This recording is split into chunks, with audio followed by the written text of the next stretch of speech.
অনেকদিন যাবৎ প্ল্যান করতেছিলাম যে রানার কাইট প্লাসটা নিয়ে একটা ফুল রিভিউ দেব, কারণ রিসেন্টলি রানার মোটামুটি বাংলাদেশ থেকে হাওয়া হয়ে গেছে বলা চলে।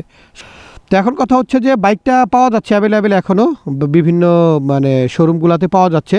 তো এখন এই বাইকটা এখন 2024 সাল, এটা কেনা উচিত হবে কি না, এটার গুড সাইড ব্যাড সাইড, এটার পার্টসপাতি এভরিথিং নিয়ে আপনাদের সাথে আজকে একটা ফুল ডিটেলস এটা রিভিউ দেবো ইনশাল্লাহ, যাতে আপনাদের মানে যদি কেউ কিনতে চান নতুন অবস্থায় তার জন্য কেনা উচিত হবে কি না, অথবা কেন কেনা উচিত হবে না, অথবা কিনলে মানে কী পারপাসটা দেখে আপনি কিনবেন, কী সুবিধাটা পাবেন, সেইটা আমি আপনাদের সাথে ডিটেলস আজকের ভিডিওতে আমি শেয়ার করার চেষ্টা করব। তার আগে বলে নেই, এটা আমার হচ্ছে দ্বিতীয় কাইট প্লাস। প্রথম কাইট প্লাসটা ছিল লাল কালারের, সেটা আপনারা যারা নিয়মিত আমার ভিডিও দেখেন তারা জানেন। ওইটা আমি বিক্রি করছিলাম প্রায় 16,000 বা 17,000 কিলো চালানোর পরে, আর এইটা অলরেডি 6,935 কিলোমিটার হয়েছে। তো মোটামুটি বলা যায় দুইটা মিলাইয়া 20,000 কিলোর ওপরের একটা এক্সপিরিয়েন্স আপনাদের সাথে শেয়ার করব। তো সবার শুরুতেই আসি এটার যে সুবিধাটা আছে, মানে আমার কাছে যেটা মনে হয়েছে শর্টকাটে বলবো সুবিধা অসুবিধা, এরপরে কেন কিনবেন বা কেন কিনবেন না সেগুলো আমি আপনাদের সাথে শেয়ার করব। তো প্রথমে আসি সুবিধার দিক দিয়ে। সুবিধার দিক দিয়ে হচ্ছে এটার দাম। ভাই এটার দামটা অনেক কম। এটা এটা আবার কিনতে পড়ছে আমাদের কাগজ সহ 1,06,000 টাকা, আর 1,000 বা 2,000 টাকা মনে হয় স্ক্র্যাচ কার্ডে ঘষা দিয়ে ফেরত দিচ্ছিল 2,000 টাকা, তো 1,04,000 টাকা পড়ছে। বাট ওভারঅল ধরে নেন 1,06,000 টাকা এটার দাম সহ, এটার সব রেজিস্ট্রেশন সহ আমাদের পড়ছে, ডিজিটাল নাম্বার প্লেট সহ। এটা হচ্ছে এক নাম্বার পয়েন্ট, যে এটার দাম অনুযায়ী একটা 110 সিসির একটা মপেড আপনি পাচ্ছেন, যেটা আপনি আপনার দৈনন্দিন প্রয়োজনে ইজিলি আপনি ইউজ করবেন, আপনি আপনার প্রয়োজনে এটাকে ব্যবহার করবেন। নাম্বার 2 হচ্ছে এটা মানে আমি তো স্কুটারও চালাইছি, রানার স্কুটি যেটা, সেটা আমি প্রায় 22,000 কিলো চালানোর পরে বিক্রি করছি, আপনারা দেখছেন।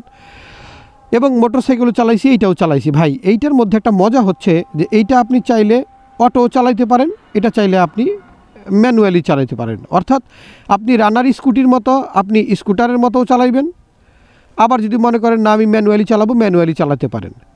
শুধু সমস্যা এইটাই, মানে সমস্যা না, মানে যখন আপনি ফুল অটোতে নিয়ে চালাতে চাইবেন 3 নাম্বার বা 4 নাম্বারে গিয়ারে সবসময় ফেলে রাখবেন, তখন ইনস্ট্যান্ট রেডি পিক আপটা অথবা ইনিশিয়াল টর্কটা আপনি কম পাবেন।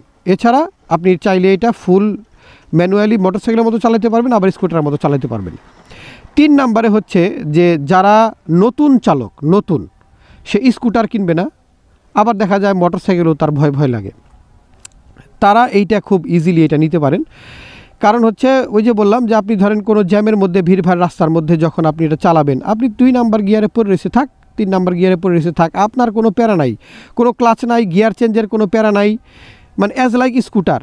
যারা নতুন আছে তারা ইজিলি এটা চালাতে পারে। রিসেন্টলি আমি ঢাকার রাস্তায় বেশ কিছু মানে অনেক মেয়েদেরকে দেখি, মহিলাদেরকে, যারা এটা চালাচ্ছে। এটা একটা গুড সাইন যে তারাও এখন নিজস্ব একটা বাহন, কারণ বাসের মধ্যে ওই ধাক্কাধাক্কি করে যাওয়ার চাইতে নিজস্ব একটা বাহনে চলাফেরা করাটা অনেক ভালো। এরপরে আসি 4 নাম্বারে। 4 নাম্বার পয়েন্টে যে সেটা হচ্ছে এটার মাইলেজ। এটা রানার স্কুটির থেকে মাইলেজ বেশি পাবেন। আর এটা এভারেজে যদি আপনি দেখে শুনে মোটামুটি 60 কিলোর মধ্যে, মানে 60 স্পিডের মধ্যে যদি আপনি চালান, সেই ক্ষেত্রে আপনি এভারেজে প্রায় 45-50 আপনি মাইলেজ পাবেন, যা কিনা রানার স্কুটিতে দেয় তো সর্বোচ্চ গেলে 35-34, এর বেশি মাইলেজ পাবেন না। তো সেই হিসেবে এটা আপনি 45 থেকে 50 মাইলেজ পাবেন চোখ বন্ধ করে। এরপরে পয়েন্ট হচ্ছে এটার মেনটেনেন্স কস্ট একেবারেই কম, মানে মেনটেনেন্স কস্ট নাই বললেই চলে। হ্যাঁ, যদি আপনি অ্যাক্সিডেন্ট করে ধাক্কায় খাওয়ায় কিছু করেন তাহলে তো কোনো কথা নাই। যেমন এটার এই যে সামনের ব্রেক প্যাডটা গতকালকে আমরা চেঞ্জ করছি, এটা হচ্ছে RTR-এরটা লাগানো হয়েছে 250 টাকা, এখন একটু দামটা বাড়ছে, 50 টাকা বাড়ছে, 300 টাকা। তারপরে পেছনের ড্রাম ব্রেক শু এটাও পাল্টানো হয়েছে, এটাও নিচে আগে 250 টাকা ছিল, এখন 300 টাকা। মানে অ্যাভেলেবেল পাওয়া যায়, একবারে যে পাওয়া যায় না এরকম না। তবে সার্ভিস সেন্টারে গেলে এই সামনের ব্রেক শুটাই আপনার কাছ থেকে চাবে 450 টাকা, পেছনের ব্রেক শু চাবে হয়তো 350-400 টাকা। তো বাইরে থেকে আপনি ইজিলি এটা লাগাইতে পারবেন। আর মেনটেনেন্স কস্ট খুবই কম, ইঞ্জিনটা অনেক রিলায়েবল, আপনার কোনো প্যারা নাই, স্মুথলি আপনি চালাতে পারবেন। আর এই সব বাইক তো আসলে টানাটানির জন্য না, আপনি যদি এই বাইক নিয়ে টানাটানি করেন তাহলে লোকেই আপনাকে বোকা বলবে। সো এই বাইক যারা চালায় তারা জেন্টলি চালায়, আর জেন্টলি চালাইলে যে কোনো বাইকের ইঞ্জিনই লং টার্মে একটা ভালো একটা সার্ভিস দেবে, এটা জানা কথা, স্বাভাবিক কথা। সো এই দিক থেকে কোনো প্যারা নাই। আর এখন মোটামুটি ভালো দিক তো এগুলাই, সিটিং কমফোর্ট ভালো, দুইজন পিলিয়ন নিয়ে চালাইলে খুব ইজিলি আপনি চালাতে পারবেন, কোনো সমস্যা নাই। সিটের নিচে ভালো একটা জায়গা স্পেস দেওয়া আছে স্কুটারের মতো, চাইলে আপনি মালপত্র সেটার মধ্যে রাখতে পারবেন। আর ক্লাচ তো নাই, অটো ক্লাচ, গিয়ার শিফটিংটা খুবই ইজি। সামনে হাইড্রোলিক ব্রেক দিছে, এই দামে আপনি সামনে হাইড্রোলিক ব্রেক পাইতেছেন ভাই, এটা তো একটা মানে কি বলবো, এটা একটা অবিশ্বাস্য ব্যাপার। বাংলাদেশে আর কোনো কোম্পানি এরকম দেয় না। এটা আসলে অবশ্যই একটা ভালো দিক আমি বলবো, কারণ আমাদের দেশে যে পরিমাণ কি বলে ওই যে অটো চলে রাস্তায় হুটহাট, ওরা মোটর ঘুরায়, সেই হিসাবে আমি মনে করি এটা যথেষ্ট ভালো। আর এটার সেলফের পাশাপাশি এটা কিক স্টার্টও আছে, যার জন্য যদি কোনো সমস্যা হয় আপনারা চাইলে কিক স্টার্ট দিয়েও আপনারা এটা ইউজ করতে পারবেন। আচ্ছা, এরপরের যে পয়েন্ট মানে সেটা হচ্ছে যে একবারে মানে খারাপের দিক থেকে আমি বলবো, এরপরে খারাপের যে পয়েন্টগুলো সেটা হচ্ছে যে এইটা যদিও মানে মপেড, মানে এটার মধ্যে গিয়ার দিছে, এটা 4 গিয়ারের একটা মোটরসাইকেল, কিন্তু এটার এটা যদি আপনি মানে স্কুটারের মতো এটা ফুল অটোতে চালাইতে যান, যে ঠিক আছে 3 বা 4 নাম্বারে ফেলে রাখবেন, তাহলে কিন্তু খুব ভালো একটা মানে ইনিশিয়াল পিক আপ কিন্তু আপনি পাবেন না। এটা ইনিশিয়াল পিক আপটা খুবই দুর্বল। আর দ্বিতীয়ত হচ্ছে এটার যে পেছনের সাসপেনশন, এটা খুবই স্টিফ, খুবই শক্ত। একমাত্র পিলিয়ন নিয়ে বসলে সেই ক্ষেত্রে একটু ভালো ফিডব্যাক পাবেন, কিন্তু যদি আবার আপনি একটু নরম রাখেন, যে নিজে যখন সিঙ্গেল চালাবেন তখন নরম রাখেন, এরপরে যদি আপনার বসে পিলিয়ন, তাইলে এটা চাকার সাথে লেগে যায়, এইটা হচ্ছে একটা প্যারা। আর 2টা চাকাই দিছে হচ্ছে মানে টিউব টায়ার, টিউবলেস দিলে ভালো হইতো, কিন্তু টিউব টায়ার দিছে। আর এটাতে কোনো আরপিএম মিটার দেয় নাই, চাইলে এখানে একটু দেওয়া যেত আরপিএম মিটারটা, সেই ক্ষেত্রে ভালো হইতো। মাইলেজটা ভালো, কিন্তু সমস্যা হচ্ছে এটার তেলের যে মানে ফুয়েল মিটারটা, এটা খুবই বাজে, এটা কখনোই ভালো মানে অ্যাকুরেট রিডিং দেখায় না, সব সময় একটা মানে খারাপ রিডিং দেখায়। এটা মানে দেখা গেছে তেল আছে বলে তেল নাই, আছে কিন্তু নাই, আবার নাই কিন্তু বলে আছে, এরকম আর কি উল্টাপাল্টা। তো এই জন্য এটা একটা প্যারা।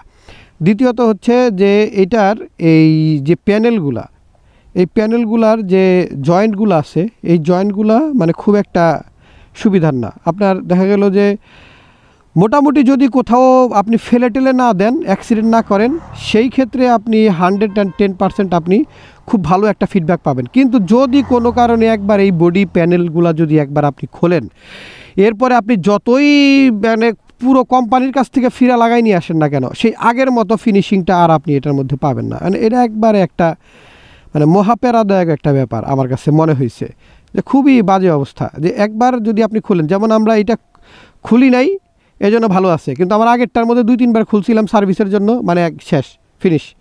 এরপরে ওই যে খটখট একটা শব্দ হয়, এটা আর ঠিক মতোই করানো যায় না, এই হচ্ছে একটা প্যারা। আর এরপরের যে মানে আমার কাছে সবচাইতে বেশি যেটা খারাপ লাগছে আমার কাছে, ওয়ারিংগুলা, এই ওয়ারিংগুলা মানে খুব একটা ভালো লাগে না। আমার আগেরটাতেও আমার 2-3 বার সমস্যা হয়েছে, ওয়ারিংয়ের সমস্যা হয়েছে, ব্যাটারি চেঞ্জ করতে হয়েছে, আসলে ব্যাটারি কিছু হয়েছিল না, কিন্তু মাঝখানে আমার টাকা খরচ হয়েছে। আবার এটাতেও একই সমস্যা, মানে ওয়ারিংয়ে খুব একটা ভালো নাই, মানে ভেতরে তারগুলা খুবই নিম্নমানের। তবে চাইলে আপনারা যে কোনো জায়গা থেকে ওয়ারিংটা আবার নতুন করে করাই নিতে পারেন, এটা আমার কাছে মনে হয়েছে যে এই ইসের। আর সুইচ কোয়ালিটিগুলো খুব একটা ভালো না, আগের বারও মানে একই যা ছিল এইবারও তাই। তবে আগের বার এক্স কানেক্ট ছিল, এক্স কানেক্ট বলতে আর কি ব্লুটুথ কানেক্টিভিটি ছিল, রেডিও টেডিও ছিল। তো এইটার মধ্যে আবার রেডিও টেডিওগুলো উঠাই দিছে, এটার মধ্যে আবার রেডিও টেডিও এগুলো কোনো কিছু দেয় নাই, ব্লুটুথ কানেক্টিভিটি এগুলোর মধ্যে দেয় নাই। আগেরটাতে গান শুনতে শুনতে যাওয়া যেত লং ট্যুরে, এখন তো আর এটার মধ্যে এই উপায় নাই। তো এই হচ্ছে আমার কাছে যা ভালো মন্দ মনে হয়েছে, আমি জয়া খিচুড়ি মার্কে একটা রিভিউ আপনাদেরকে দিলাম। এখন কথা হচ্ছে 2024 সাল চলে, এখন আপনারা এটা কিনবেন কি কিনবেন না।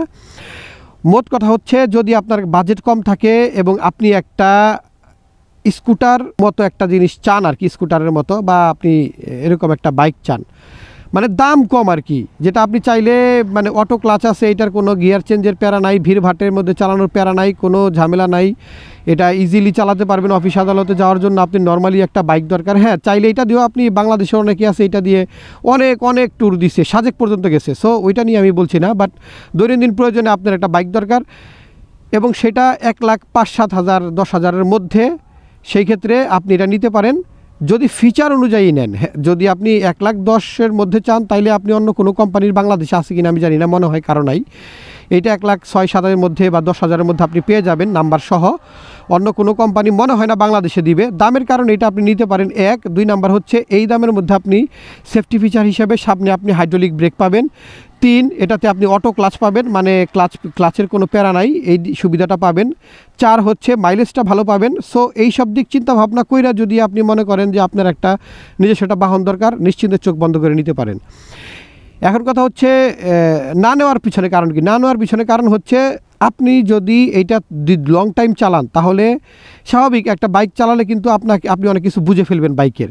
ঠিক এরকম যদি লং টাইম চালান সেই ক্ষেত্রে আপনি এটার পার্টস অ্যাভেলেবেল যে কোনো জায়গায় আপনি পেয়ে যাবেন, মানে অন্যান্য কম বাইকেরগুলো এটার মধ্যে টুকটাক লেগে যাবে, সো ওইটা আপনি লাগাতে পারবেন। কিন্তু মেজর যদি কোনো প্রবলেম হয় তাইলে একেবারে টোটালি আপনি ফিনিশড। আপনি রানারের তেজগাঁ সার্ভিস সেন্টারে গিয়ে আপনাকে বলে আসতে হবে যে ভাই আমি এটা এই পার্টসটা আমার নাই, এই পার্টসটা আমার লাগবে। ওরা হাতে সময় নেবে, 8-10 দিন 15 দিন সময় নিয়ে হয়তো আপনাকে দিবে। এনে দিতে পারলে ভালো, নাইলে না। এখন আসি যে যদি বাই চান্স আপনি নিয়েই ফেলেন যে না আপনি এই বাইকটা নেবেন এবং এটা আপনি লং টাইম ইউজ করবেন, রানারের যে কোনো বাইকের জন্য আপনারা চাইলে ফেসবুকে একটা পেজ আছে, নাম হচ্ছে সমাধান। সেখানে গিয়ে আপনারা দেখতে পারেন অ্যাভেলেবেল প্রায় সকল রানারের মডেলের পার্টস অ্যাভেলেবেল তাদের কাছে আছে।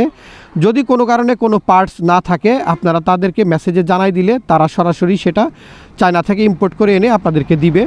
সেই ক্ষেত্রে হয়তো তাদেরকে একটু সময় দিতে হবে, কিন্তু রিজনেবল প্রাইসে সেম জিনিস যেটা শোরুমে আপনি পাবেন 2500, তাদের কাছে হয়তো আপনি পাবেন 1200-তে, মানে অর্ধেকেরও কম দামে আপনি পাবেন। সো এই দিকটা যদি আপনারা মানে একটু কেয়ারফুল থাকেন সেই ক্ষেত্রে আমার মনে হয় যে এইটা আপনারা নিশ্চিন্তে নিতে পারেন।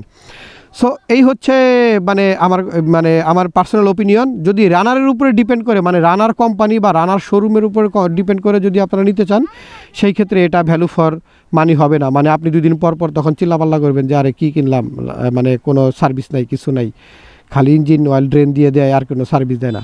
কিন্তু যদি আপনি বাইরের সার্ভিসের উপরে ডিপেন্ড করে নেন বা ওই পেজগুলোর উপর ডিপেন্ড করে নেন সেই ক্ষেত্রে এটা বেস্ট আমি মনে করি, কারণ এই দামে আর কেউ দিবে না আপনাকে। সো এই ছিল আমার মানে নিজস্ব ওপিনিয়ন। 6935 কিলোমিটার যে আমি চালাইছি, 6093 কিলোমিটার। সো এখন আপনারা বাকি আপনাদের মতো করে দেখতে পারেন, একটু খোঁজখবর নিয়ে যদি মনে করেন এটা আপনার কাছে ভ্যালু ফর মানি তাহলে নিতে পারেন। আর যদি মনে করেন না আমি একটু টাকা বাড়িয়ে আমি আরেকটা অন্য কিছু নিব সেক্ষেত্রে সেটাও নিতে পারেন। তবে আপনি যেটাতেই যান না কেন, স্কুটার ছাড়া একমাত্র এইটা এবং টিভিএসের আরেকটা আছে, যদি ওইটা আমি চালাইনি ওইটার দিকে গেলাম না, স্কুটার ছাড়া বাংলাদেশের একমাত্র মডেল হচ্ছে এইটা, মানে টিভিএস ছাড়া। আমি টিভিএসের আবারও বললাম রকস্টার মনে হয় নাম, ওটার দাম অনেক বেশি, 1,35,000 বা 1,40,000 টাকা। তো যদি ওইটা নেন তাহলে তো নিলেনই, আর যদি ওইটা যে না আমি 40,000 টাকা বেশি খরচ করব কেন, তো সেই ক্ষেত্রে আপনি চোখ বন্ধ করে এটা নিতে পারেন যে এটার মধ্যে আপনার অটো ক্লাচ, মানে ক্লাচ নাই এবং গিয়ারটাও আপনি অটো করে চালাতে পারবেন। এই সুযোগ সুবিধা আপনি পাবেন এটা থেকে। এরপরও যদি কোনো প্রশ্ন আপনাদের থেকে থাকে তাহলে কমেন্ট বক্সে লিখে জানাতে পারেন, কারণ দেখা যায় যে একটা রিভিউ করার সময় অনেক জিনিস মাথায় থাকে না, আবার চালাতে অনেক জিনিস মাথায় আসে, ওইগুলো আবার লেখা হয়, অনেক সময় লেখা হয় না। সো আপনাদের কাছে যদি কোনো প্রশ্ন থাকে আপনারা কমেন্ট বক্সে লিখে জানান, আমি উত্তর দেওয়ার চেষ্টা করব ইনশাল্লাহ। সেক্ষেত্রে আপনার যে কনফিউশন থাকবে সেটা দূর হয়ে যাবে। তো ভালো থাকবেন, সুস্থ থাকবেন, সেফলি বাইক রাইড করবেন, হেলমেট পরে বাইক রাইড করবেন। আজকের মতো এই পর্যন্তই, আল্লাহ হাফেজ।